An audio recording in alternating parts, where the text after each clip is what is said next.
na awkward lang ako sa paghawak niya sa baywang ko.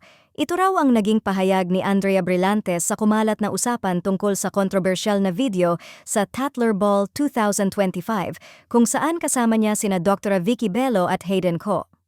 Agad umikot ang issue matapos mapansin ng netizens ang tila hindi inaasahang paghawak ni Hayden sa baywang ni Andrea na naging mitsa ng massive online debate kung nabastos nga ba ang aktres o simpleng misinterpretation lang ang nangyari. Sa naturang video, makikitang masaya at casual ang interaction ng grupo habang kumukuha ng photos, ngunit ang ilang segundo ng paghawak ni Hayden sa baywang ni Andrea ang naging sentro ng kritisismo. May mga nagsasabing hindi raw naging mindful ang gesture at halatang nagulat si Andrea base sa biglang pagtuwid at maikling paglingon niya.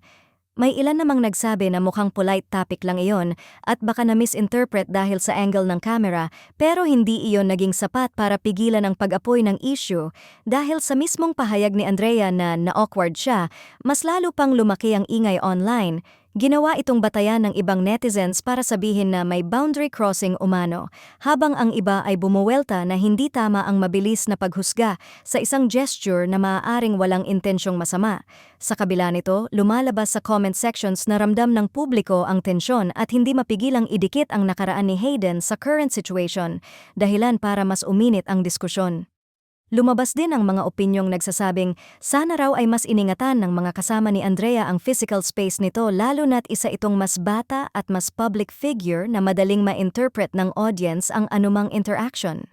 May iba pang nagtanong kung bakit tila naunahan pa ng tao online si Andrea na bigyan ng meaning ang nangyari, gayong malinaw na sinabi niyang awkward lang pero hindi niya direktang inakusahang may masamang intensyon. Sa ngayon, patuloy pa ring umaani ng views at reactions ang nasabing video at kahit walang pinalalabas na opisyal na statement mula kina Vicky o Hayden, malinaw na naging malaking issue ang simpleng body gesture dahil sa interpretasyon ng publiko, timing at reputasyon ng mga taong sangkot.